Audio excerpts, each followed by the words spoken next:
está no ar mais uma edição do Conexão Cidadã.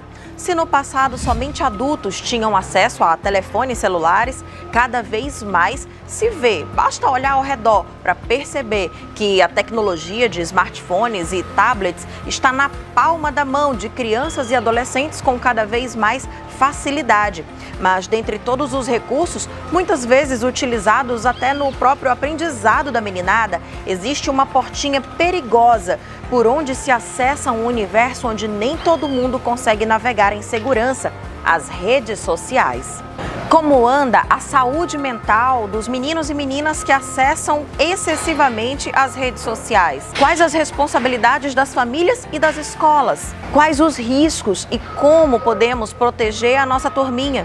Esse é o tema destaque da edição de hoje.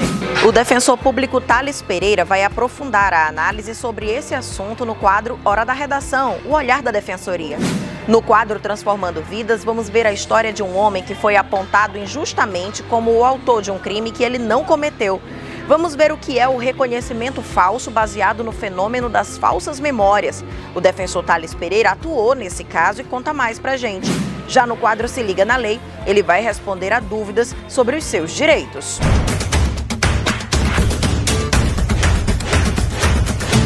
Aqui você já sabe, a nossa conexão com a cidadania sempre começa com algo para lhe inspirar. Vem aí chegando mais um episódio do quadro Defensoria Transformando Vidas.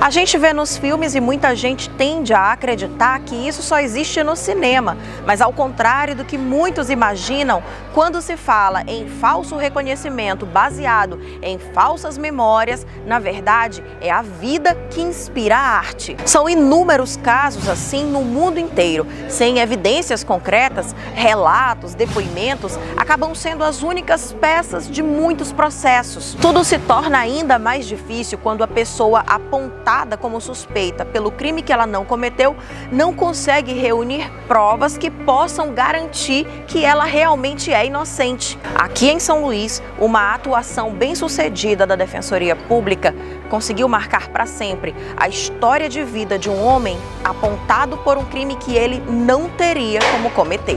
Tu reconhece algum dos acusados aqui como a pessoa que atirou no senhor?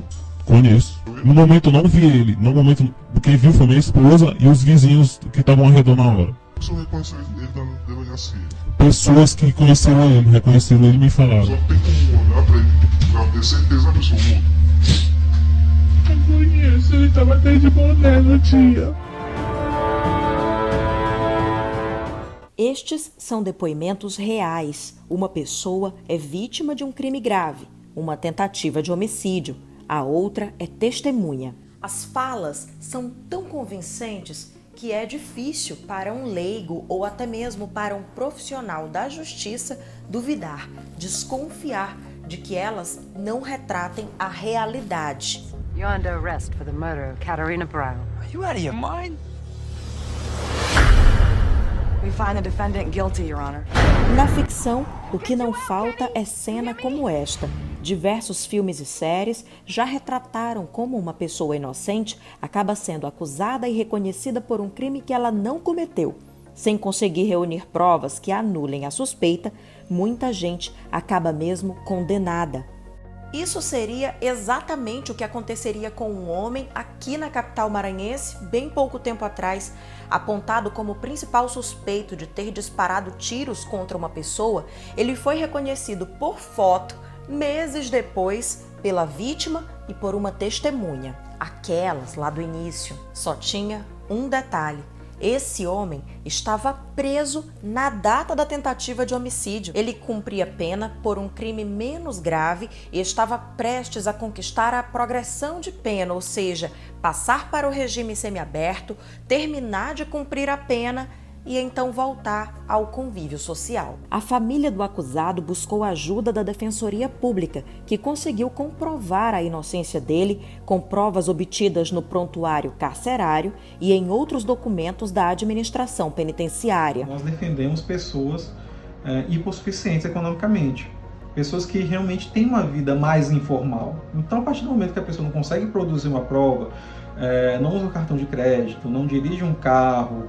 não assina um ponto eletrônico, é muito difícil ela comprovar que ela estava em tal e qual lugar em determinado momento. Ela consegue através de outras testemunhas. Esse meio réu, ele teve a sorte, né, de estar preso no dia do fato.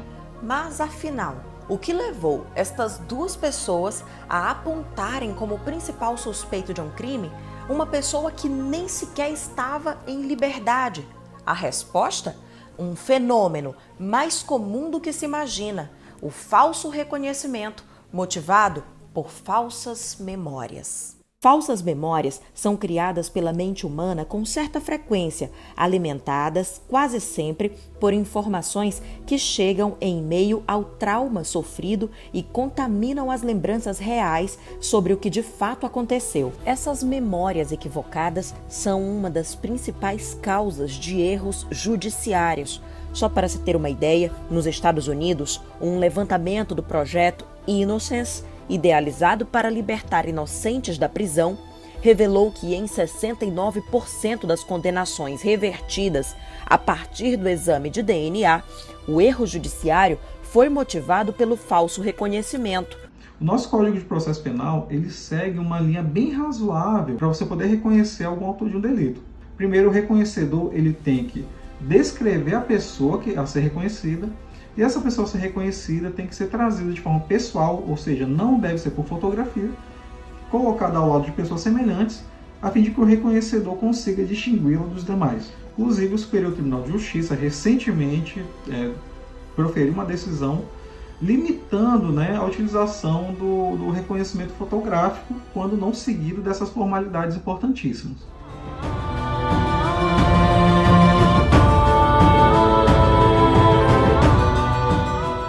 O desejo de justiça não deve ser satisfeito com a prisão de inocentes. Pense nisso.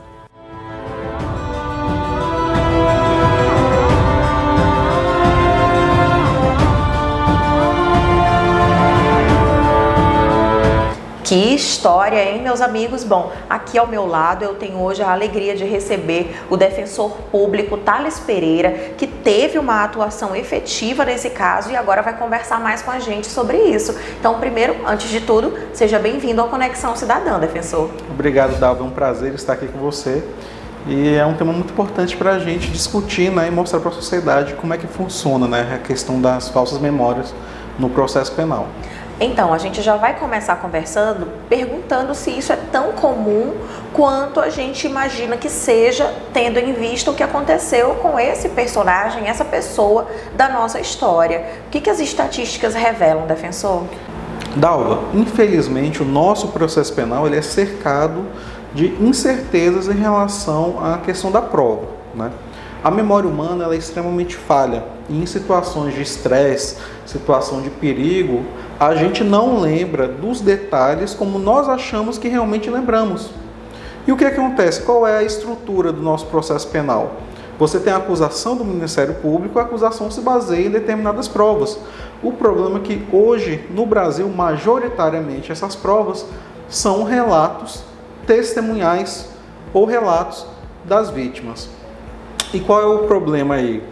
De modo frequente, as únicas provas são essas. E aí nós não temos aquela certeza, aquela convicção necessária para condenar uma pessoa apenas com base em relatos falsos, né, possivelmente falsos, da memória. Defensor, então, com base nisso, se a vítima tem um relato muito forte e se por acaso a pessoa apontada por ela como suspeita tem a pele negra, como boa parte hoje das pessoas que estão nos presídios também tem, isso revela um viés racial nesses relatos? Olha, qual é a questão, né? A memória falha, então a memória é suscetível a inúmeras pressões sociais em que nós vivemos. Então existe um viés racial muito forte na questão do reconhecimento. Pessoas de pele negra, pessoas negras, elas são, não só porque são mais alvos mais frequentes, né, do sistema penal, mas também por causa de toda a carga negativa associada a essas pessoas, acabam sendo mais vítimas de reconhecimentos inadequados, né, de reconhecimentos falsos. E hoje, por exemplo, o Projeto Inocência, que tem uma versão aqui no Brasil e tem também, mas se originou nos Estados Unidos, ela mostra que a grande maioria das condenações errôneas se origina de reconhecimentos falsos pelas vítimas, e o viés racial está muito presente nessas situações. Isso já começou a ser modificado por algo, alguma lei, alguma determinação, por exemplo, obrigando que nas delegacias o reconhecimento se dê de uma maneira mais eficaz? Olha, essa questão das formalidades do reconhecimento pessoal, do reconhecimento da pessoa, existe uma lei, né? O nosso Código de Processo Penal, ele estabelece as diretrizes para esse ato. O que é o correto? Você colocar o suspeito ao lado de pessoas semelhantes, e o reconhecedor, antes dele indicar quem seria o suspeito, ele deveria descrever essa pessoa e depois proceder à indicação. Mas o que acontece? Durante muito tempo houve bastante discussão a respeito de se essas formalidades eram obrigatórias ou não eram, se gerava alguma nulidade, ou seja, alguma falha no processo caso não fossem seguidas. Então, por muito tempo, ela teve um caráter apenas de recomendação, certo? Ou seja, quando era possível fazer, era feito. E na maioria dos casos não é feito, né? Só que recentemente o nosso Superior Tribunal de Justiça, ele determinou que, caso esse reconhecimento não seja realizado conforme essas formalidades, há sim uma nulidade processual. Por quê? Porque o efeito para você confirmar a acusação de forma errada é muito forte. É muito fácil você condenar alguém de forma inadequada a partir de um reconhecimento feito sem essas formalidades. Recentemente a gente viu aqui no Brasil algo que demonstra tudo isso que a gente está conversando aqui, com o roubo, o furto daquela moto elétrica no Rio de Janeiro, em que a pessoa que tinha sido apontada não tinha sido de fato a autora do furto, e na verdade a autora do furto era um homem de pele branca. Isso é muito simbólico, não é, defensor? Com certeza, Dalva, porque, como eu falei, como o viés racial está muito presente, o que acontece? Você vai ter mais suspeitos negros, você vai ter uma indicação que é mais fácil de ser feita pelo reconhecedor de uma pessoa negra, e você vai ter, ou seja, você vai ter mais reconhecimentos feitos errado em relação a pessoas negras. Algo que me vem é o seguinte: você já tem uma larga experiência como defensor público e atua no tribunal do júri. É preciso ter essa bagagem, essa experiência para se deparar com uma situação como essa e desconfiar que, opa, tem algo errado aqui, ou o caso em questão que a gente exibiu aqui no Conexão Cidadã, de fato, ele era um ponto fora da curva, tinha uma diferença muito grande dos demais. Olha, para você entender essa questão, basta duas coisas. Você ter bom senso e você ver o que você faz na sua vida pessoal, porque a lei não é diferente do nosso bom senso na vida real. Quando você tem alguma pessoa acusada de alguma coisa, na sua vida pessoal, você não vai acusar ninguém sem prova. Você vai procurar quem foi que viu, o que aconteceu, quem disse, o que você diz a respeito. E a lei segue a mesma coisa.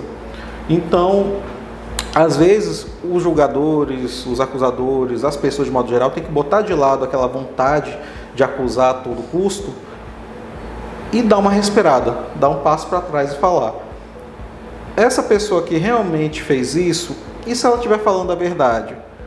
E a segunda questão é, a gente não pode ter uma fé absoluta na memória de outra pessoa, principalmente se essa pessoa é a vítima. Porque nem sempre, ainda que involuntariamente, ela pode não estar falando, né, a verdade ou o que realmente aconteceu. Às vezes a pressão para você não deixar um crime impune é tão forte que a pessoa, mesmo sem ter a certeza que está reconhecendo alguém, ela aponta: não, foi ele. Que é achar um culpado para aliviar aquela dor. Para aliviar aquela dor, exatamente. Muito interessante esse papo. A gente poderia falar mais muito tempo aqui sobre esse assunto. É interessante que as pessoas saibam. Agora, importante para fechar o bloco se alguém se perceber numa situação semelhante, basta procurar a Defensoria Pública para ter ali ajuda, auxílio, desde que, claro, se encaixe no perfil de assistido, não é, defensor? Exatamente. A Defensoria Pública está sempre à disposição, né, dos cidadãos que precisam dela, nas comarcas em que ela foi implantada. E, de modo geral, a defesa criminal, feita por advogados, defensores públicos, deve ser conhecida e se deve confiar nela também. O que a gente vê muitas vezes é uma desconfiança exacerbada na defesa. E é uma cultura que nós precisamos superar. Que ótimo, muito obrigada. Agora a gente vai continuar aqui com o defensor Thales Pereira, porque na sequência vem aí chegando a hora da redação com o olhar da Defensoria.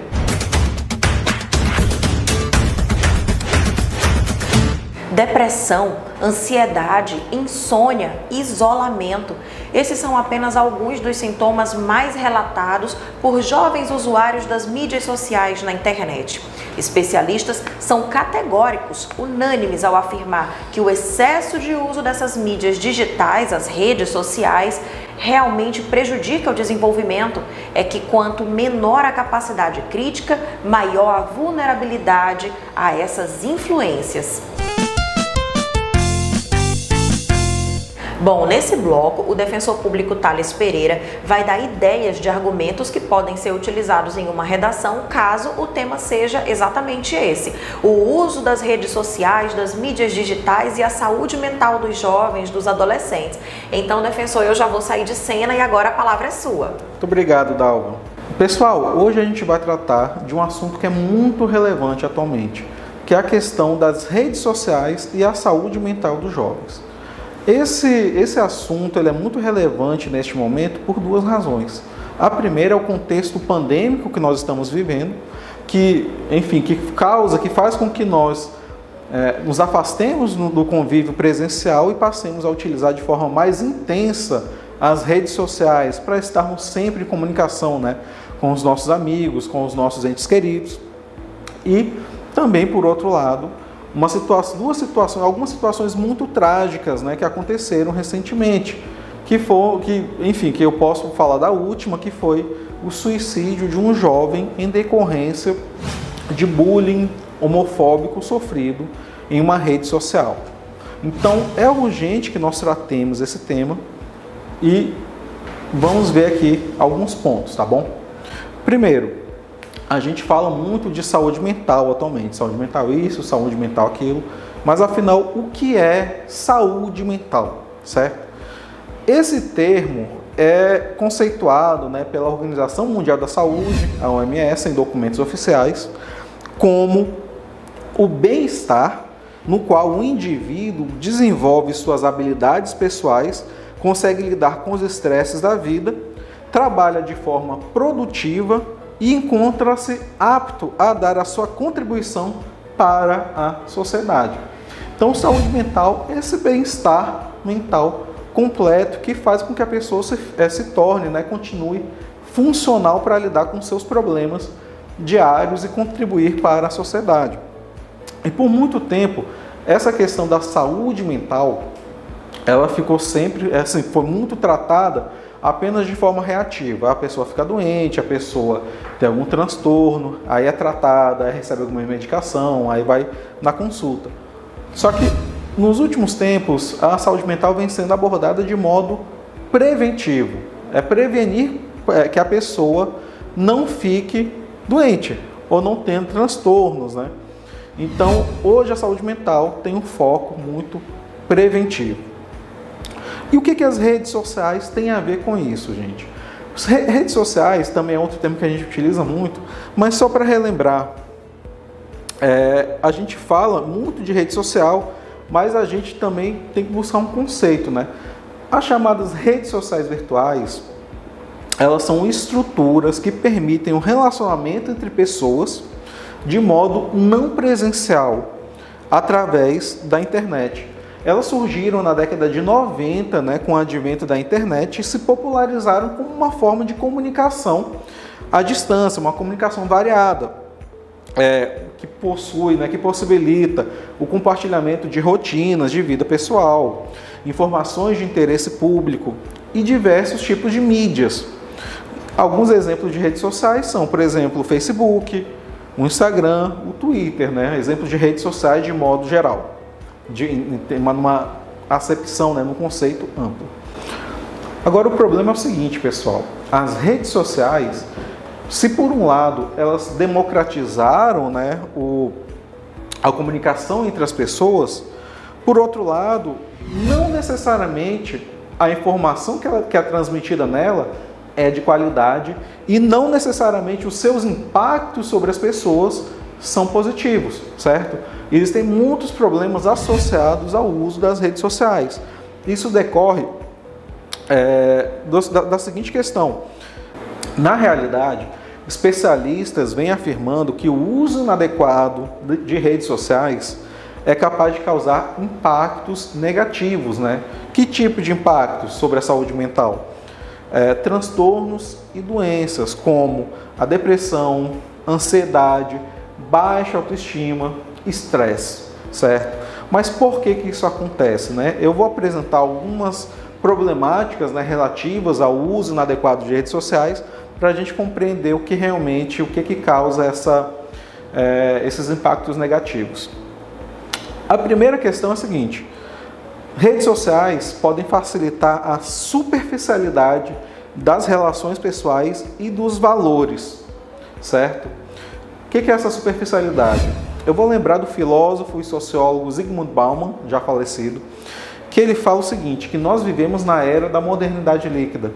O que é essa liquidez? É a fragilidade, é a superficialidade das relações, né, e dos valores modernos, em que nós superamos, em que a nossa sociedade atual superou a força da tradição, mas não trouxe algo sólido para nos guiar, certo? Para guiar as nossas ações, os nossos valores, as nossas atitudes. E o que acontece?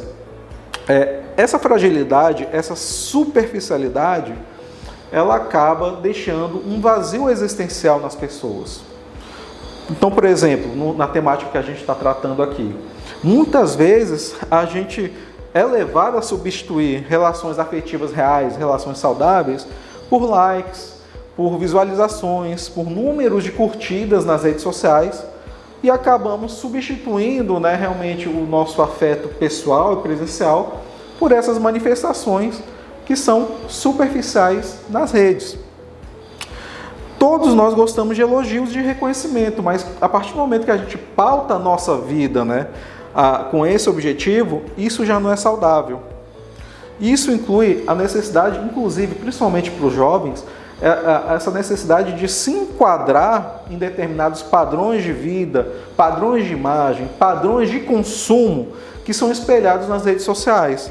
E quando o jovem não consegue se enquadrar nesse ideal perfeito, né, nessa imagem que é vendida, ele acaba tendo, né, sofrendo com ansiedade, com angústia e até depressão. A segunda problemática é o chamado cyberbullying. O cyberbullying, gente, é a conduta de assediar, de ameaçar, de agredir ou de depreciar a vítima por meios virtuais. Esse tipo de agressão é capaz de minar a autoconfiança, a autoestima das pessoas que se veem privadas da liberdade de manifestar, né, a sua personalidade, as suas ideias, as suas ações nas redes, por medo, por receio desses ataques. E como todo valentão, esse tipo de agressor também se vale o quê? Da atuação em grupo, né, do ataque em grupo, e se sente encorajado pelo anonimato das redes sociais. Um outro problema ligado também à questão do cyberbullying é o discurso de ódio, né? Nós sabemos que as redes sociais, como eu falei aqui, transmitem, né, possibilitam a transmissão de informações variadas. Só que parte dessas informações também pode ser o discurso de ódio. O que é isso, gente? É quando a rede social ela é usada como veículo para a transmissão de preconceitos, de ideias contra minorias, de ideias racistas, machistas, homofóbicas, xenofóbicas e por aí vai. Outra problemática, ele tem a ver, aí já não é a questão de ataque, é a questão do uso excessivo pelos jovens das redes sociais. Isso também pode afetar a saúde mental, certo? Nós sabemos que as redes sociais são fonte de lazer e de informação, isso é normal.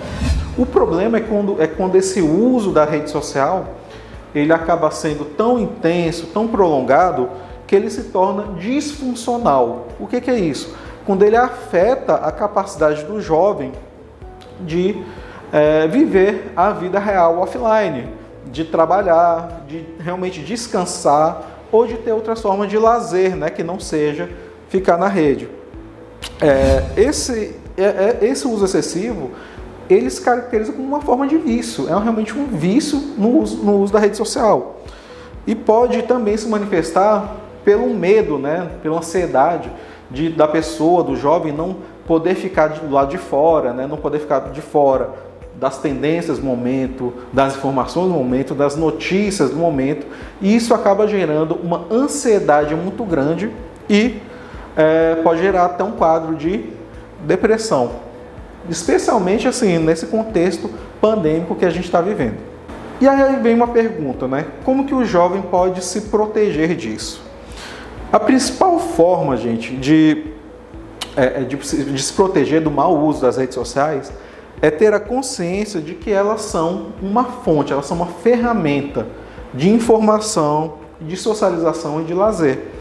Porém, as redes sociais não substituem as relações da vida real offline, da vida concreta presencial.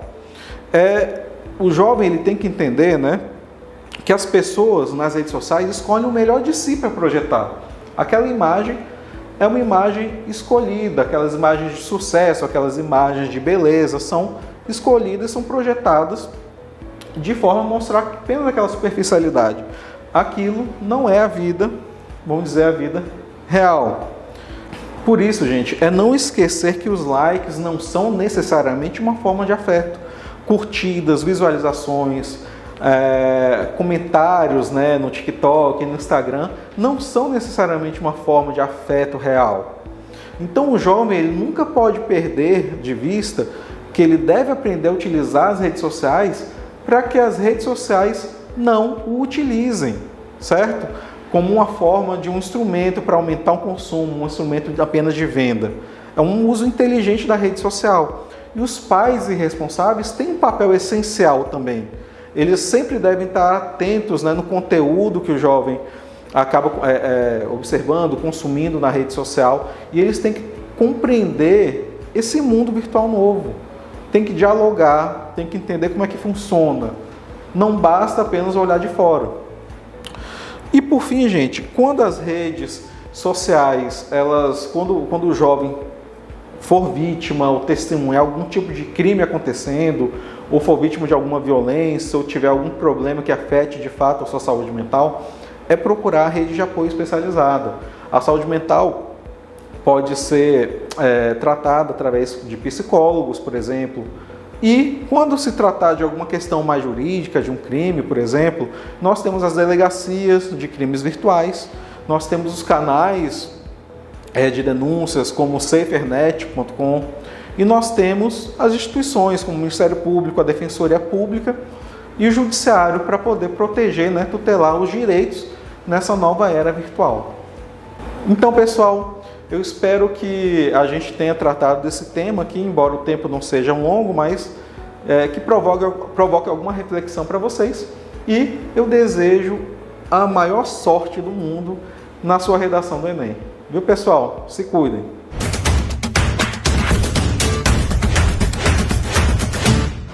Excelente essa abordagem, uma super aula aqui para lhe ajudar na redação. Agora a gente já vai se aproximando do finzinho do programa, vem aí chegando o Se Liga na Lei.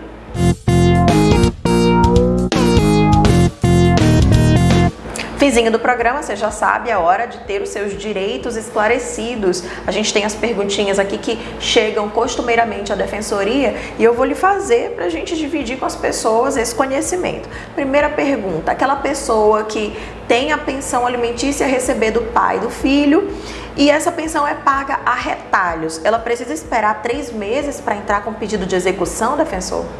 Dalva, isso é uma questão muito comum, né, quando eu atuava nessa área civil, e a questão era mais ou menos o seguinte: a pessoa recebia, né, a sua pensão mês sim, mês não, passava 2 meses sem, aí pagava os 2 meses, só que faltava o terceiro. Isso era muito comum, e o questionamento muito comum era justamente esse: se eu preciso aguardar 3 meses para executar essa pensão de alimentos, né? E a resposta é: não, você não precisa. Atrasou, você pode entrar com ação em favor do seu filho, da sua filha, se você já tiver, claro, o título fixando os alimentos. O que é esse título, né? O acordo de alimentos ou a sentença judicial fixando esse valor. E a execução é simples, é determinado o pagamento sob pena de prisão e, na maioria das vezes, é efetivada, né, essa prestação essencial para o menor. Porque é uma coisa que a gente tem visto acontecer com frequência, é o medo desse homem ser preso por causa da pensão. Eles já viram, os homens de um modo geral que são pais, já viram que sim, a prisão ela acontece, não fica impune a falta da pensão, não é, defensor? Exatamente. Vamos aqui para a segunda perguntinha, e aí a gente já vai falar sobre outro aspecto do direito, que é o direito das pessoas que estão cumprindo pena. A pessoa acabou de ser presa e aí de repente foi condenada a um regime fechado, 8, 10 anos. Como se dá a progressão desse regime para que essa pessoa daqui a pouco consiga sair do presídio, trabalhar, fazer alguma renda? Tá. O que acontece? Quando a pessoa é presa, ela é presa sob determinado regime de prisão, certo? Aqui no Brasil nós temos 3 regimes: fechado, semiaberto e aberto. O regime fechado é aquele, o clássico, a pessoa está na prisão e, enfim, não pode sair. No regime semiaberto, existe a possibilidade de trabalho externo. Ele trabalha fora e pode ser recolhido ao estabelecimento prisional ao fim do dia. E o regime aberto é o que possibilita uma maior liberdade, né, do custodiado, fundada na questão da sua autorresponsabilidade, principalmente. Então, o que acontece? A pena ela é paga de modo progressivo. Você começa no fechado, passa um tempo, você vai para o semiaberto, passa um tempo, você vai para o aberto. Se o prisioneiro não cometer alguma falta grave, ou tiver algum outro fato, como alguma condenação a mais, que faça o regime regredir, certo? Então, o que acontece? Essa pessoa que perguntou, ela deve ou procurar um advogado ou procurar a Defensoria Pública no núcleo de execução penal, para que seja visto qual é de fato a quantidade de pena dela e sejam feitos os cálculos, né, para saber em quanto tempo essa pessoa vai ter a progressão de regime, que pode eventualmente ser acelerada através do que a gente chama de remissão da pena, através de atividades de trabalho e estudo. E também levando em conta o comportamento dessa pessoa no ambiente carcerário. Exatamente. Muito bem, a gente tem aqui no Maranhão até alguns exemplos. Na Defensoria existe uma parceria com a Secretaria de Estado de Administração Penitenciária. Os móveis e a mão de obra utilizada para a construção dos econúcleos ela é oriunda desse trabalho feito por pessoas que estão no cárcere. Então é um exemplo de como trabalhar em prol da sua liberdade mais facilmente ou mais rapidamente, melhor dizendo.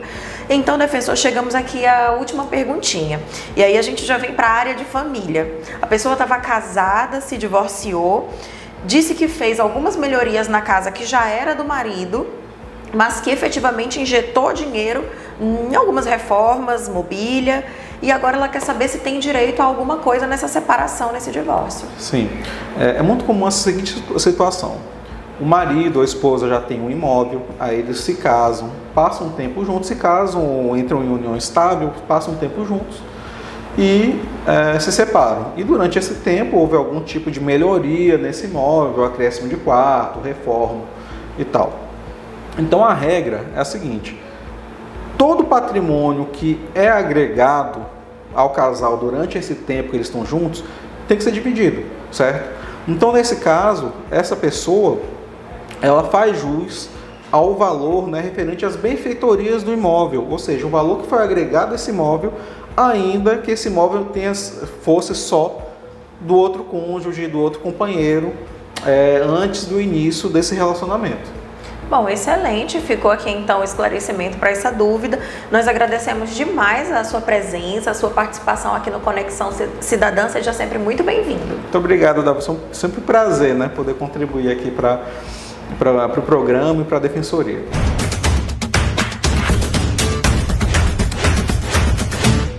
E então, você gostou do nosso programa? Participe, mande a sua sugestão, seu elogio para o e-mail do programa conexãocidadã.dpema@gmail.com.